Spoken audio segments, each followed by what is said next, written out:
ഡ്യൂപ്പില്ലാതെ അഭിനയിച്ച നടി. ഡ്യൂപ്പില്ലാതെ അഭിനയിച്ച് സാഹസം കാണിക്കുന്നത് നടന്മാർ മാത്രമല്ല, നടിമാരുമുണ്ടത്രേ. പ്രശസ്ത നടി പ്രിയ ആനന്ദാണ് ഡ്യൂപ്പില്ലാതെ അഭിനയിച്ച് സാഹസം കാണിച്ചത്. യൂണിറ്റ് അംഗങ്ങൾ കൈയും കാലും പിടിച്ചിട്ട് പ്രിയ ആനന്ദ് അനുസരിച്ചില്ലത്രേ. 20 അടി നീളവും ചുറ്റളവുമുള്ള കിണറിന് അപ്പുറം ചാടുന്ന സീനായിരുന്നു.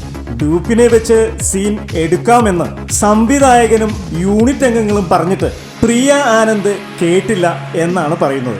പ്രശസ്ത സംവിധായകൻ രാജദുരൈ സംവിധാനം ചെയ്യുന്ന തമിഴ് സിനിമയാണ്. രണ്ടും കൽപ്പിച്ച് ഡ്യൂപ്പില്ലാതെ പ്രിയ ആനന്ദ് കിണറിന് അപ്പുറം ചാടി ലക്ഷ്യം കണ്ടു. പ്രിയ ആനന്ദ് ചാടുന്ന സമയത്ത് എല്ലാവരും ശ്വാസം അടക്കി പിടിച്ച് നിൽക്കുകയായിരുന്നു. എത്ര പെണ്ണൊരുമ്പെട്ടാൽ എന്നല്ലാതെ എന്താ പറയുക.